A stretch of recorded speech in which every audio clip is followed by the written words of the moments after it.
कि वो विद्याश्री हो काशी हिंदू विश्वविद्यालय।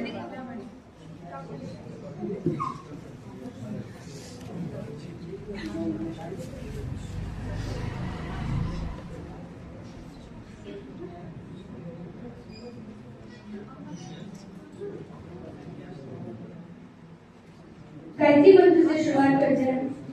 ओम भूर्भुवः स्वः तत्सवितुर्वरेण्यं भर्गो देवस्य धीमहि धियो यो नः प्रचोदयात्। यहाँ उपस्थित सभी अतिथिगण एवं मेरे प्यारे युवा साथियों, आप सभी को मेरा सादर प्रणाम। मैं नित्याश्री हूँ और आज यहाँ आयोजित प्रतियोगिता में और अपने विचार व्यक्त करने आई हूँ। यहाँ होना मेरे लिए गौरव और सम्मान की बात है। आज का हमारा जो टॉपिक है वो मात्र एक टॉपिक नहीं है, वो हमारे वर्तमान और भविष्य का दर्पण है।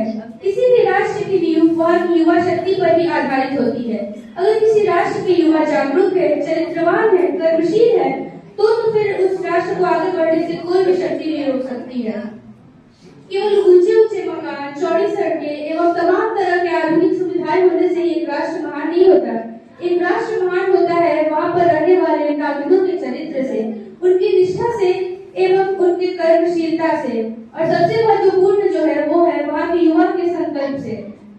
युवा किसी भी राष्ट्र की धड़कन होते हैं, युवा किसी भी देश की चेतना होते हैं। युवाओं में ही वो ऊर्जा है कि वो अंधकार को चीर कर रोशनी के लिए मार्ग बनाते हैं।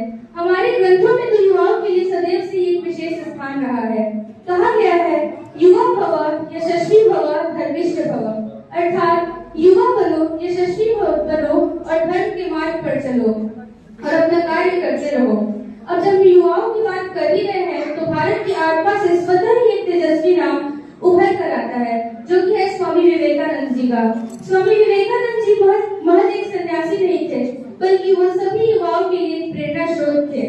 उन्होंने भारत के युवाओं को हीनता से बाहर निकालकर आत्मगौरव से भर दिया। उनका जीवन हम सब के लिए प्रेरणा स्रोत है। बहुत ही कम आयु में उन्होंने अपने घर का त्याग करके, तमाम तरह की संसारिक सुखों का त्याग करके सत्य की खोज में निकल पड़े। उन्होंने कठिन तपस्या की, अत्यंत तरह के कष्ट भी उठाए, पर कभी अपने लक्ष्य से विचलित नहीं हुए। अपने गुरु रामकृष्ण परमहंस जी के सानिध्य में आकर उन्होंने जाना कि सेवा ही सच्ची साधना है, और इसी सेवा भाव से उन्होंने भारत की आत्मा को विश्व के सामने रखा। उन्होंने यह सिद्ध किया कि भारत केवल एक जमीन का टुकड़ा नहीं, बल्कि एक जीवंत संस्कृति है, एक महान विचारधारा है, और इस विचारधारा को आगे बढ़ाने की जिम्मेदारी हम युवाओं की तो है। उन्होंने युवाओं को बलवान